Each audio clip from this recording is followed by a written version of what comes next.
Hello everyone, स्वागत है आप सभी का एक बार फिर से एक नई वीडियो में। तो दोस्तों, आज की इस वीडियो में अगर आप तीन चीज़ों को अच्छे से समझ लेते हैं तो आप अंग्रेजी के किसी भी सेंटेंस को, किसी भी वाक्य को आसानी से बना सकते हैं। इसके लिए आप वीडियो को पूरा ध्यान से अंत तक जरूर देखिएगा। चलिए आज की इस वीडियो को हम शुरू करते हैं।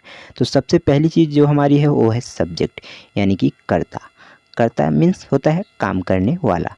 देखिए इसको और अच्छे समझिए।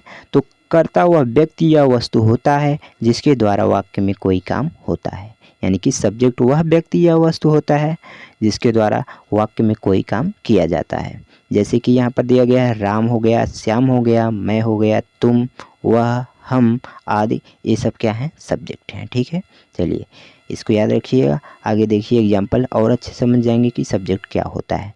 तो देखिए यहाँ पर एग्जाम्पल दिया गया, हम क्रिकेट खेलते हैं। हम क्रिकेट खेलते हैं तो इसमें बी प्ले क्रिकेट इसका होगा। इसको हम बनाएंगे जब, तो इसमें क्या है? सब्जेक्ट।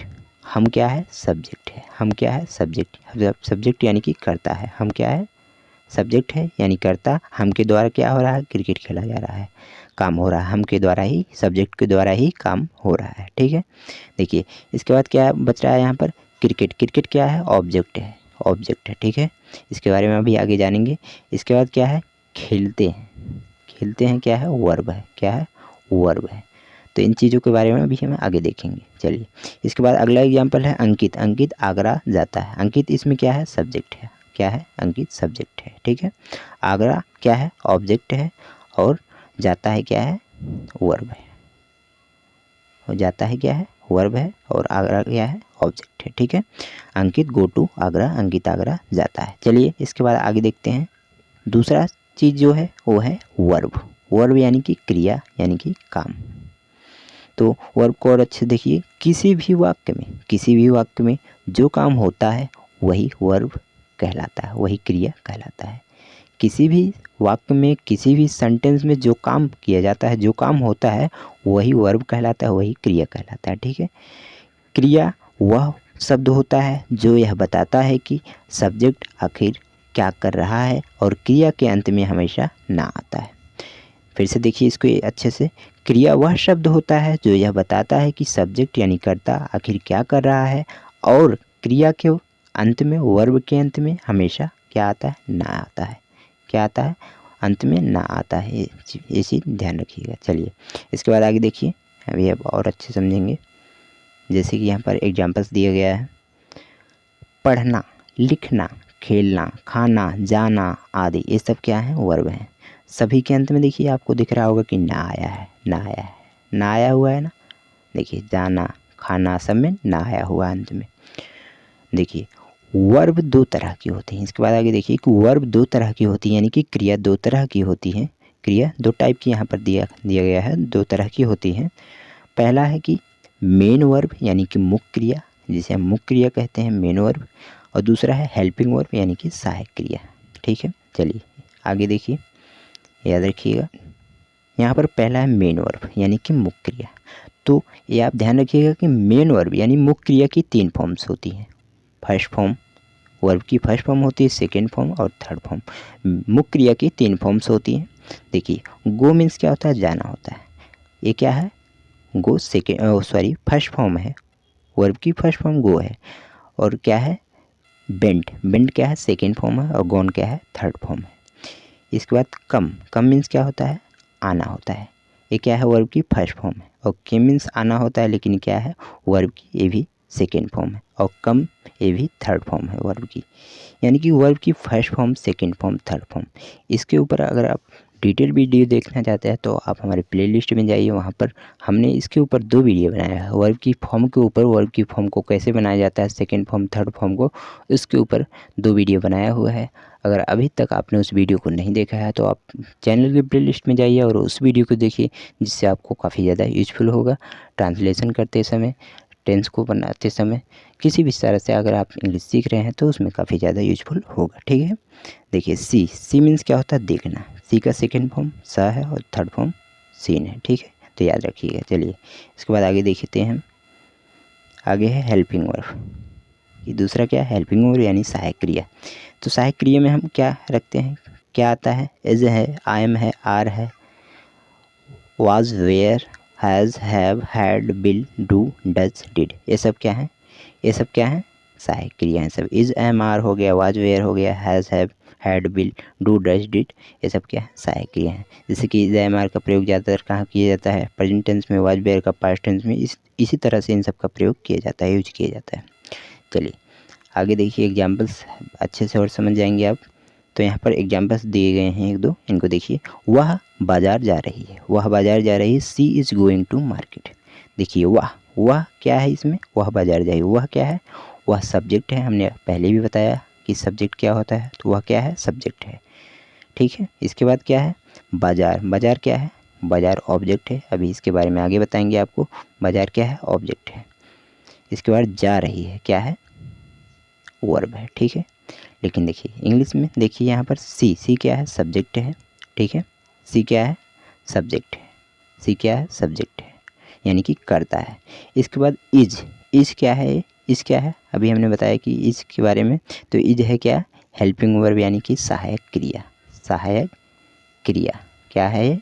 सहायक क्रिया, यानी कि हेल्पिंग वर्ब। इज क्या है? Helping verb. ठीक है, ध्यान रखिएगा। गोइंग, गोइंग मीन्स क्या होता है? जाना। गो में आईएनजी जोड़ा है, गया है, गोइंग हो गया है। तो गोइंग क्या है? मेन वर्ब, यानी कि मुख्य क्रिया। मुख्य क्रिया है गोइंग, ये ध्यान रखिएगा।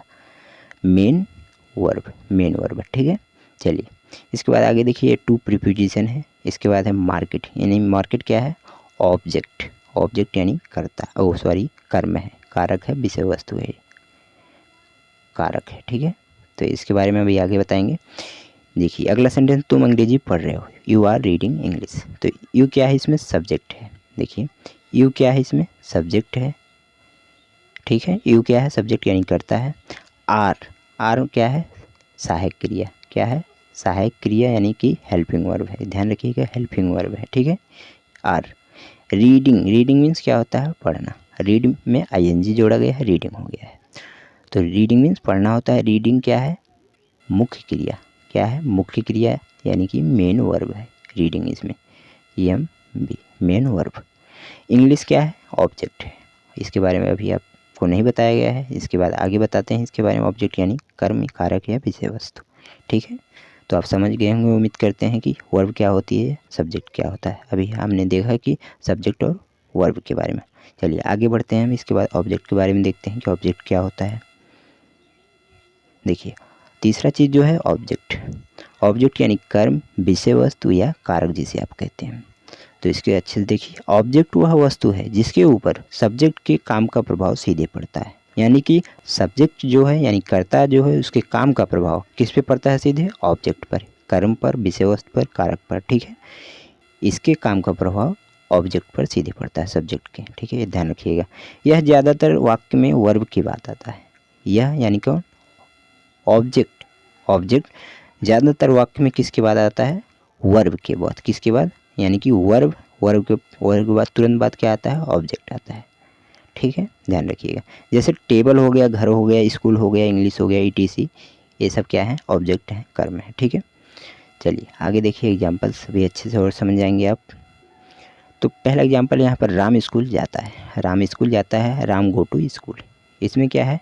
राम, राम क्या है? सब्जेक्ट है। राम क्या है? सब्जेक्ट है। और गो क्या है?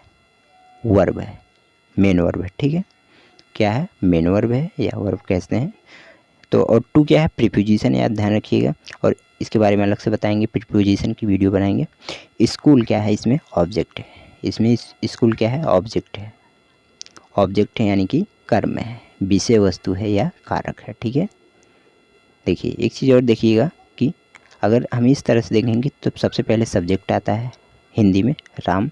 इसके बाद स्कूल क्या है? ऑब्जेक्ट है, स्कूल ऑब्जेक्ट आता है। इसके बाद जाता है, वर्ब है। तो हिंदी में सबसे पहले सब्जेक्ट को रखते हैं, हमेशा आता है यानी कर्ता। इसके बाद ऑब्जेक्ट यानी कर्म आता है, कारक आता है। इसके बाद वर्ब यानी कि क्रिया आता है। लेकिन इंग्लिश में क्या होता है कि इंग्लिश देखेंगे तो सबसे पहले हमें क्या मिला? राम यानी सब्जेक्ट मिला। इसके बाद गो टू यानी कि वर्ब मिला। इसके बाद स्कूल यानी ऑब्जेक्ट मिला। इंग्लिश में ऐसा नहीं होता, इंग्लिश में थोड़ा विपरीत होता है। चलिए इसके बाद अगला एग्जाम्पल है, तुम अंग्रेजी पढ़ते हो, यू रीड इंग्लिश। तुम अंग्रेजी पढ़ते हो, तो इसमें यू क्या है? सब्जेक्ट है, यानी कि कर्ता। यू क्या है? सब्जेक्ट है, यानी कर्ता। क्या है, कर्ता, जिसके द्वारा काम हो रहा है। रीड क्या है, वर्ब, वर्ब, वर्ब क्या है, क्रिया है, क्या है, क्रिया है, ठीक है, क्रिया है। इसके बाद इंग्लिश क्या है, ऑब्जेक्ट, ऑब्जेक्ट, ऑब्जेक्ट यानी कर्म है, ठीक है, कर्म या कारक या विषय वस्तु आप कह सकते हैं। तो इसमें ऑब्जेक्ट क्या है, स्कूल है, इसमें ऑब्जेक्ट क्या है, स्कूल है, और इसमें ऑब्जेक्ट क्या है, इंग्लिश, इंग्लिश, इंग्लिश है इसमें, और इसमें स्कूल है। दोनों में ऑब्जेक्ट अलग अलग है ना, ठीक है। तो हमने क्या पहले देखा, सब्जेक्ट के बारे में देखा। सब्जेक्ट यानी कि राम हो सकता है, राम हुआ, जैसे वह हुआ, मैं हुआ, हम हुए, ये सब क्या है, सब्जेक्ट। इसके बाद हमने देखा वर्ब के बारे में। वर्ब क्या हो सकता है, जैसे कि गो, ठीक है, तो इसमें यस लगा देंगे, गोज हो जाएगा। अगर हम प्रेजेंट इंडेफिनिट टेंस में देखते हैं तो राम गोज हो गया। इसके बाद ऑब्जेक्ट, ऑब्जेक्ट के बारे में हमने क्या देखा, जैसे हो गया Ram goes to, sorry Ram goes कह सकते हैं, स्कूल कह सकते हैं, होम कह सकते हैं। चलिए होम लगा दीजिए, तो क्या हो गया, राम गो होम, यानी कि राम घर जाता है, ठीक है। तो सबसे पहले हमने सब्जेक्ट को पढ़ा, इसके बाद वर्ब के बारे में पढ़ा, इसके बाद ऑब्जेक्ट के बारे में पढ़ा लिया। उम्मीद करते हैं आप अगर अच्छे से इन तीन चीज़ों के बारे में समझा होगा तो आप किसी भी सेंटेंस को, किसी भी वाक्य को आसानी से बना सकते हैं।